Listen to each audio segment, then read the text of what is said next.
Welcome to the Rainmaker Podcast, where we elevate marketing leaders inside and out. I'm your host, Veronica Rami, master marketer, executive leader, and mentor to ambitious marketing leaders wanting to advance their careers. Each episode is filled with genuine, unscripted conversations with some of the world's top marketing experts, accomplished leaders, and industry trailblazers representing brands, both large and small. Our goal with this podcast and everything we do is to help you master your role, nurture your team, prioritize your well-being, and evolve into an industry-leading Rainmaker. This is the Rainmaker Podcast. This is a very special podcast episode. One, because I got a chance to vent about how I feel things are going in the marketing place. And also I got to do so with my friend, Ron Tite, who, if you've never seen him keynote, he's one of the best keynotes in the world. His book, Think, Do, Say, is a book I have devoured no less than 3 times. And he's just a phenomenal human being. And I knew that if I wanted to have a safe place to talk about the lack of trust that is in our marketplace today and how our buyers are way more discerning. They don't trust us when we promise that this new thing or this offer, this solution will solve all of their world's problems. We're in a really interesting marketplace in 2024 where things that worked before are not working, and not just not working, but not working really poorly. Our show up rates, our conversion rates, everything is really struggling for our online visionaries, our online entrepreneurs. And it's honestly our fault, right? It's our fault that we have provided things in the marketplace that weren't ready and that didn't solve people's problems or help them achieve an aspiration that they had, right? And so we talk about this. Me and Ron go into detail and talk about what's leading to the trust crisis. What are things that we can do that's just not more marketing on top of bad marketing, like marketing fixing a marketing problem, but actually legitimate long-term solutions to this problem that I think every entrepreneur, every visionary, every marketer needs to hear. He gives examples that are second to none. You will not hear the typical, well, Apple this and Google this and Facebook this. No, one of the things that Ron does really well is he gives these really juicy, beautiful examples that are unconventional that you haven't heard before. This is going to be easily one of the best podcast episodes we've ever released. And so if that's not a tee up, without further ado, please welcome Ron Tite to the Rainmaker Podcast. Welcome to the Rainmaker Podcast. Well, thank you for having me. This is going to be amazing. Let's make some rain. Let's make it rain. I'm so excited when I get to have dear friends, people that I just have so much admiration and love for that get to join me on this podcast. One, it's a double dip. We get to teach people some cool stuff, but also we get to hang out. Yeah, and we haven't hung out in it's been a while for us to hang out. I mean, you got littles, I got littles. It's been a thing. But this topic has been gnawing at me for just a minute. And I want to talk about trust, and I want to talk about it with you. And I'm going to just vent for just a second. Will you permit me a soapbox for my Please. Cubanness? Stand and deliver. Thank you. Okay, let's be a witness. So as you know, I work with a lot of online visionaries, a lot of CEOs that create offers in a digital marketplace, whether it's info products or, just group programs, masterminds, communities, memberships, subscriptions, courses, things of that nature, okay? And this space is really hurting in 2024. And I feel a big part of that hurt, why things aren't working the way they used to. And the launch that used to have a 10% conversion rate has 0.5% conversion rate. We're seeing really bad show-up rates, engagement rates, sales rates, everything is bad. Yeah. It feels like the world's falling apart. But my take on this is because we deserve this. We've hurt people. I remember back in the day buying the $1997, course that was going to change the world. Well, yeah. Statistically speaking, nobody finishes as a course. I joined group programs and masterminds and communities where I either felt like I was one of many, and who am I? Or I was hurt by providers that weren't doing work for themselves, but then they were supposed to help me with my work, please. Yeah. We have a serious trust issue, and our buyers they're not naive anymore. They're not unaware. This is not the first time they've seen this offer. They are more discerning. And quite frankly, they're treating us like crappy ex-boyfriends. We're guilty until proven innocent. Mm-hmm. And so we have a trust crisis. And I know this is a big hot topic for you. So can we discuss this, please? Yeah. It's something I vent about a lot, and so thank you, because I feel heard and seen. And this was something that I certainly advise clients on, and certainly try and practice myself, because there is this constant challenge of jumping the queue and gaming the system to try and get right to the thing, the output, Yeah. Well, let me back up.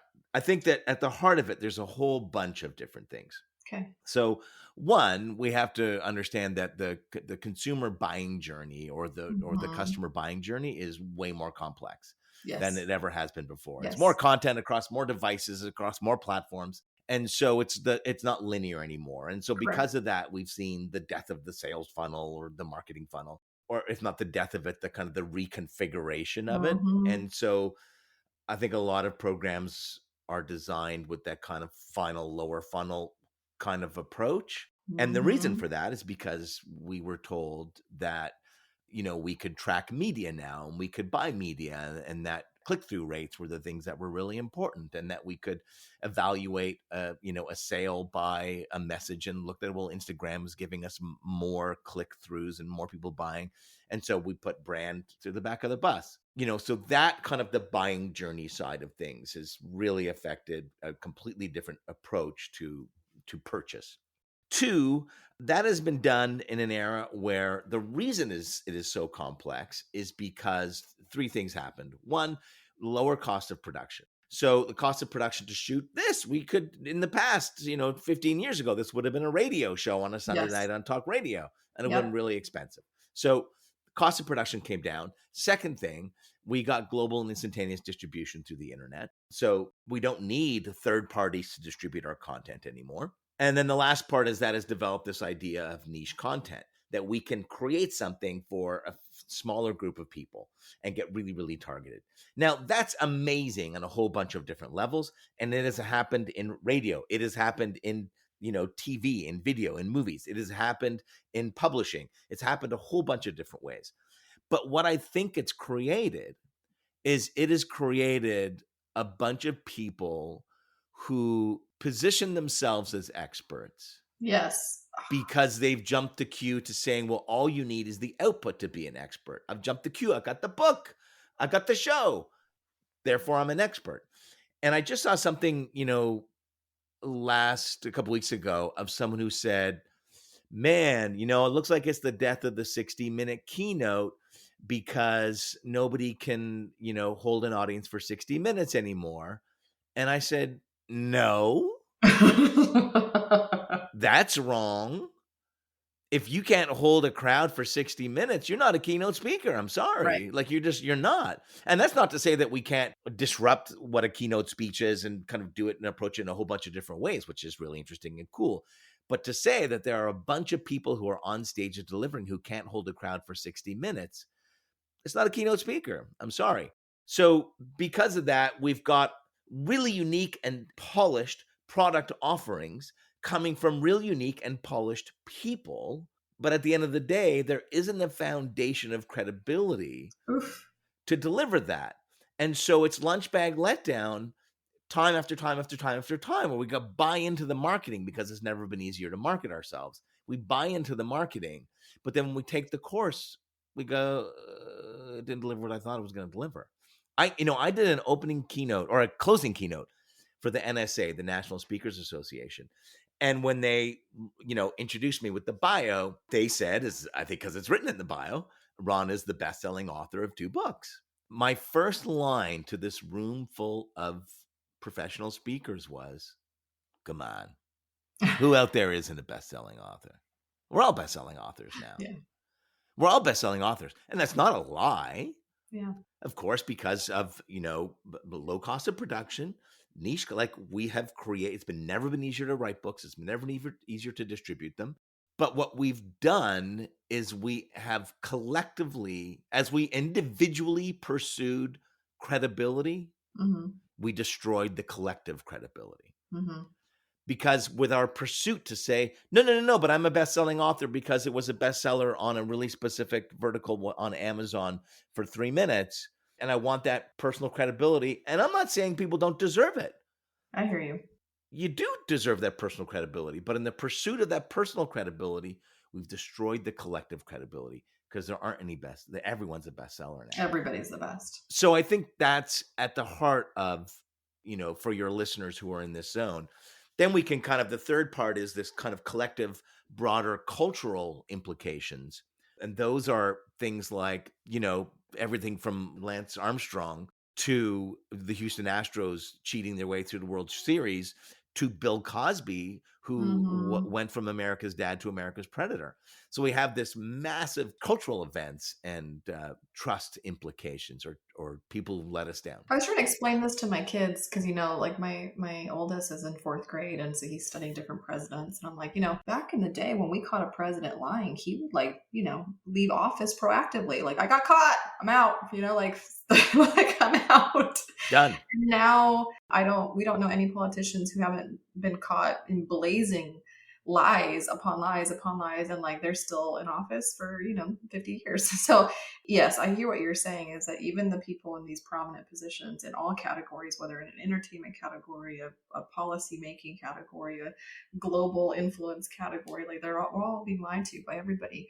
And it's okay. So this is where my brain goes, right? Because I get on the call. Part of what do I do, and the services that I render is strategic, right? I'm strategically advising people on how to improve their marketing for better conversions and things like that. Yeah, you're doing it. You're in the trenches doing it. There are moments where I have a little bit of a crisis. There was one morning where I was crying at the kitchen counter because I'm I think I'm the one that makes the golden calf. I'm the one that makes the false idols that the people are worshiping, Yeah. But I say that because I am in this unique position. We know that the buyer is more discerning. They're not as trusting. All of that is true, like we talked about. And then, my clients are okay, so help me fix that. Help me overcome these things. And so it's okay, so now we're just going to put more marketing on top of bad marketing. We're going to make the offer even more irresistible. We're going to put these insane money back guarantees. We're going to try to take away all the objections. Again, to your point, still, we're not focusing on brand equity. No, we're still not even talking about that, because that doesn't make direct money. That's too long of a play for a lot of these providers, right? And so we're trying to get the irresistibility of our offers through the roof, where it's you can have 100,000 for 1,000. Holy hell, how's that possible, right? And all these guarantees. At what cost? It's just still marketing on top of marketing that hurt people. New marketing is still hurting people. And so how do the good ones make it? Honestly, because I think that's what's so disheartening, is that I do think that there are a lot of really great providers that genuinely feel they care and they want to make a difference, and they see these unethical providers being the ones with all the visibility. And that's but I actually can help people with their problem, but I'm not even I'm not given a chance whatsoever, because I'm being held back by other people's mistakes. So what is one to do so that authenticity comes through, and you don't have to play the bad marketing game to stand out? Well, I think there's a couple of things. One is the absolute knowledge that when it's a price promotion, it's a race to the bottom. Yes. And so you're congratulations, you just dialed up the number of calls you got. You ate into your margin. You have no margin anymore. You have no margin to invest in other things. You have no margin to do anything. And so let's change the metrics for success. It's kind of like we're, broader companies who say, well, this is our revenue. I don't care about your revenue. I do not care about your revenue. Your revenue is an easy story to say. Tell me about your profit. Tell me about your EBITDA. Those are the real business metrics. Mm-hmm. Because, we chatted with an agency who has the same number of people as we do, but with 30% of the revenue and 40% of the revenue. And I was like, what are you talking about? That's impossible. How are you making money? And he said, well, we're kind of break even. And I said, then this isn't a business. This is a hobby. I'm and that's fine. If you want a hobby, that's totally cool. And you're independently wealthy and you can do that. Amazing. Most of us are in this because we want to, grow our businesses. Yeah. You grow your business with margin because that gives you room to breathe. It gives you room to invest. It gives you room to take the hit on things that, to embrace failure, all those sorts of things. Mm-hmm. So that's one. Let's change the metrics of what success looks like.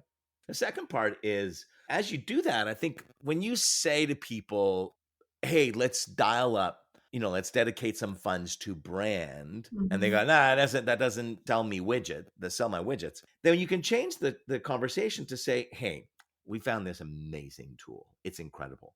This amazing tool is going to decrease your cost per transaction. and it's going to increase your loyalty.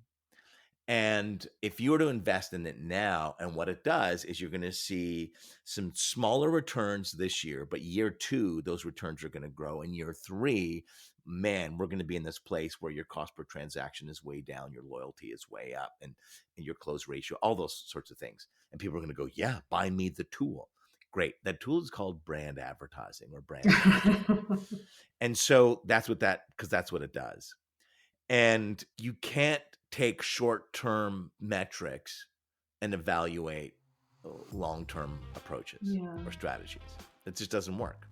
Hey Rainmakers, it's Veronica, and we'll get back to today's episode. But before that, I have an exciting invitation for all of you aspiring, ambitious marketing leaders. If you are serious about advancing your career in marketing and you're looking for an expert to give you some personal insights, guidance, tips, then I'm going to invite you to schedule a free Pathway to Promotion call with me. This is a special one-on-one call with just you and me to discuss your current roadblocks in your career, your long-term aspirations and ambition, and the next best step for you and your personal promotion. Head to pathwaycall.com or click the link in my show notes to schedule your free Pathway to Promotion call. Now back to today's episode. You're an agency owner and you've worked with some noteworthy brands yourself, but not every brand is a good fit for your agency. You won't work with everybody. And so how do you, when you're assessing if this is a good fit, what are some of those questions where you're engaging, how much is this company taking the shortcut to, appease, whether it be shareholders or, what I mean? In my world, it's their personal piggy banks for the most part. In a publicly traded company, it's shareholders, there's more stakeholders in different formats. But what questions are you asking in those initial calls, discovery calls, to know that this is somebody who doesn't just have an affection for marketing, but has a love and appreciation for brand? Because that's what you're really saying is I want to work with somebody that understands the value of branding. How do you figure that out? Well, there's 3 reasons why an agency should work with a client. One is that they pay you a lot of money. Quite frankly, they do. They've got massive budgets, and you have great margin on the account that you could invest to either hire, if it's too much work, you hire more people, or if it's something you haven't figured out, you throw money at the problem. It allows you to keep the lights on, all those things. So some clients are they just pay us a lot of money to do this, and we seem to be adding value. The adding value piece is really important because there's costs to ramp up, even the clients that pay you a lot of money, there's costs to ramp up your knowledge, your expertise to the point that you get it where you're profitable. So in the first part of that account, it's not profitable. So if you don't think you can add value to their business, they're going to fire you anyhow. Mm-hmm. They're going to fire you. Mm-hmm. So don't take an account, even if it's a lot of money, if you can't add value, because you'll never see the money because they'll just fire you. So number 1, they pay you a lot of money. Number 2, maybe they don't pay you a lot of money, but man, this work is really great. This is the type of work you want to be doing. It's meaty work, and it will make you better, and it will be something that you can show to other clients and maybe get them to hire your agency. So not a lot of money, but the work is fantastic. Or, quite frankly, number 3, they don't pay you a lot of money. The work is fine, but either they're lovely human beings that you want to do work with, that you just really like these people, or it's a cause that is near and dear to your heart that you really want to help these people out. I remember we had a client who was a frozen meats client, and I took the CEO to lunch, and I said, hey, you know what? There are 3 reasons why an agency works with a client. Pay a lot of money, or the work is fantastic, or you're really nice people and we really like the cause. We're 0 for 3 on this account. So tell me why I shouldn't resign this account, because that's what I came to do. And that takes away the messiness of that conversation. It's pretty clear. These are 3 reasons why we work with clients. We're 0 for 3. Why are we together? This doesn't make sense. And he was shocked by that. Yeah. But then when we backed it up, they say, well, no, this happened and this happened and this happened. And I wasn't pointing fingers. It was there's just something about this dynamic that we collectively are 0 for 3. And it's not, we're either going to lose our shirt or we'll hate each other or your business will suffer. Let's just end this. Oh, those what did Homer Simpson say? Come to Jeebus. Jeebus, save me. It's just one of those conversations. My husband loves The Simpsons. Yeah. Oh my gosh. I want to, you know what you're so good at when I hear you speak? You're so good at using the non-traditional examples of great marketing or great branding and just great people. And like, I think sometimes I've caught myself getting a little bit too disheartened in my own world where I'm like, gosh, like I still 16 years later love marketing. It's like we've been in a relationship for a really long time and I still want to be in this relationship with marketing. My husband's aware, right? I love it. But different industries have different challenges and there's some that have more unethical providers. It's hard to have the good ones stand out. You raise me up here. Like, what are some great examples of trust? Like really great examples of companies putting themselves out there, and trust is the exchange in the relationship. Well, I think one that you talked about the non-traditional examples, and I think those are the things that can inspire us. Mm-hmm. I was more inspired over the past year by a guy named Bo Burnham than I was by any marketer. I mean, here's, the quick tangent on Bo Burnham was like, he got to the point where he was performing to thousands of people, around the country. And then his show Make Happy, his final line was, my real problem, looking out to his audience, he says, part of my real problem's you. Part of me loves you, part of me hates you, part of me needs you, part of me fears you. Oof. So come and watch this skinny kid with declining mental health and laugh as he attempts to give you what he cannot give himself. I hope you're happy. And then he goes into this like side room, sits down at the piano, sings one more song. And the final lyrics of that song are, and how many times have we ever thought this as marketers? You're everything you ever hated. Are you happy? Hey, look, Ma, I made it. Are you happy? Then he gets up, walks out the door, and quits doing stand-up comedy. Now, that was a bold move by somebody who was unsatisfied in his environment and whose career took him into a place that he looked at it and thought, like, what am I doing? Like, I'm just not happy. And so he quit. Now, that's not the end of the story, because quitting is the easy thing to do, right? Yes. Quitting is the easy thing to do. Yeah, we're seeing a lot of people quit their space, yeah. Yeah. So, and I think the insight here is the only thing worse than the Great Resignation is the Great Resignation. Because the resignation has two meanings. On one, yes, it's this reaction to an unfavorable situation. Like, this sucks, I quit, I'm out of here. The other definition's way worse. It is when someone is merely resigned. They're resigned to just accepting their fate. They're resigned to just accepting that this is their job or career now. They're resigned to just doing the same old thing. And so Bo Burnham had his first thing was that he had the first definition, I quit, I'm out of here. But then what he did, the pandemic happened, he went back to that room. He goes back to that room. He reconnects with his values. He reconnects with his purpose. He revisits what he loved, like why he got into this business in the first place. Like, what was it about that? When he was a teenager sitting in his room singing dorky songs and putting them to YouTube. What was it about that? And he uses that purpose not to go back to being the kid he was, but he uses the purpose to reinvent himself in that new dynamic. And so he creates a show called Inside, and it's absolutely brilliant. And it's his best work to date. He was nominated for 6 Emmys. He won 3. But to me, that's what we should all be going through. We should all have these moments where you go, ugh, what am I doing here? How did I land in this spot? I hate this. Instead of, throwing the table up and saying we quit, going back to why we got into it in the first place and looking to use that to reinvent ourselves within the new dynamic. Because some people just go back, right? They're just like, I'm just going to go back to doing what I always did. And often we go, we're going to get the band back together. Remember when I worked with those 3 people and they were amazing? We're just going to get those 3 people. You know what? The band always sucks when it gets back together. Like, the band is horrible when it gets back together because it's a different time with different inputs and different skills and different abilities. Don't get the band back together. Band sucks. Let's use that purpose to reinvent ourselves. Oh my gosh, Ron. We just, for context sake, We're recording this literally right as I concluded hosting a retreat in Tennessee for about 16 to 17 online CEOs. And I mean, without disclosing names for privacy's sake, right? But like the overwhelming sentiment or emotional palette of the room was exhaustion, fatigue.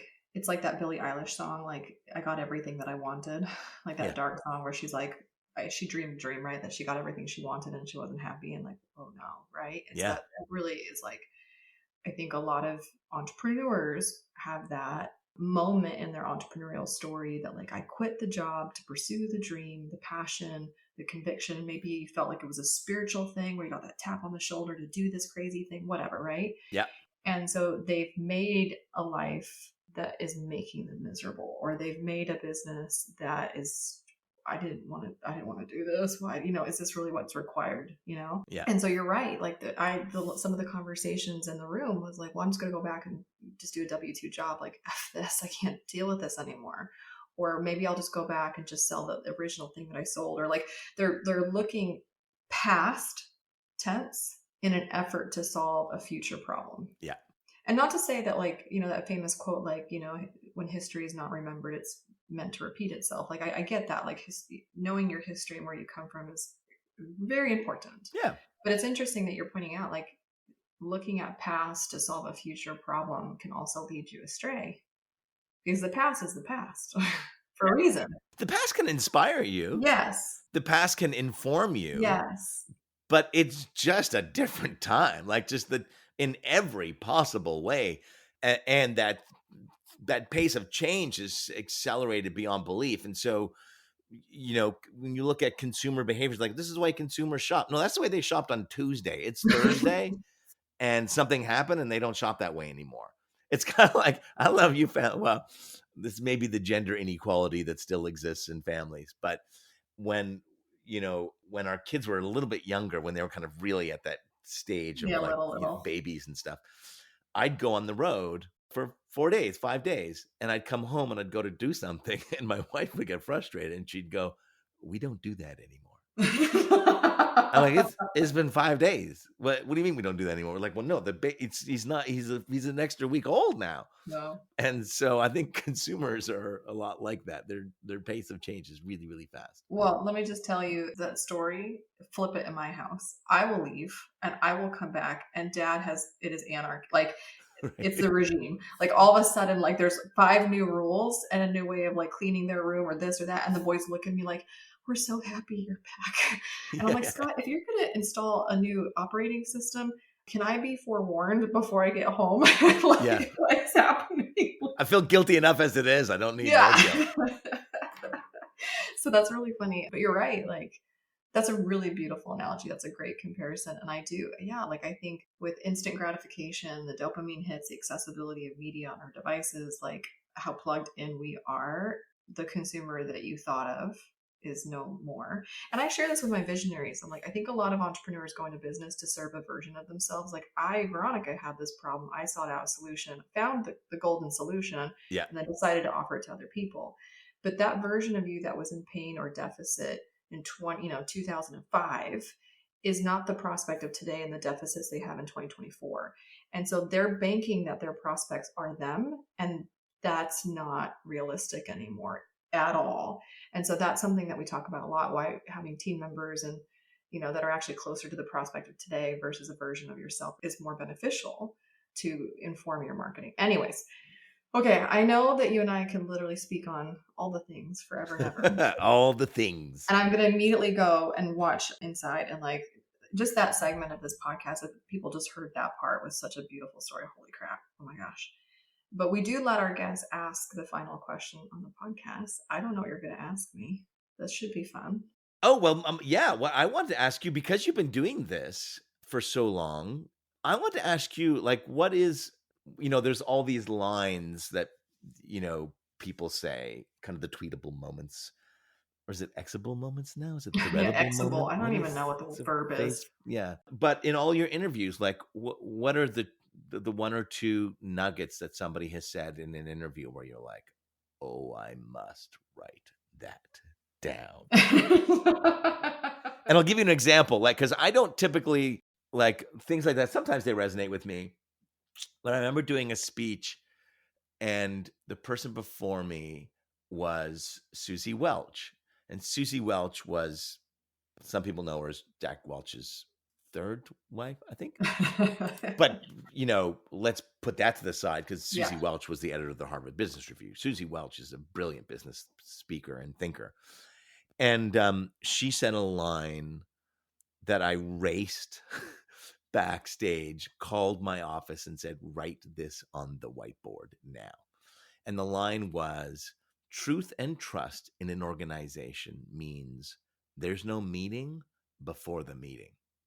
Ooh. And I knew that I hated that when people are like, hey, can I get you for 2 seconds? Can we talk about a thing? And the pre-sell and the, can I get you on my side? Like, if we're just all adults, let's just have the meeting and let's just talk openly about this.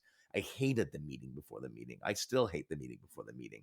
But when I didn't, that articulated something I had felt and for so long, I was like, write it down. So I'd love to know what are the one or two that have really resonated with you. Yeah, I call those word truffles or sentence truffles. They're just like, it's just like decadent, they just kind of are delicious, right? If you like truffles, I guess. Yeah.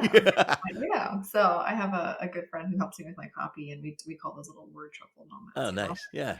I don't know if this was said on the podcast with Andrew Davis, who we both love. He's amazing.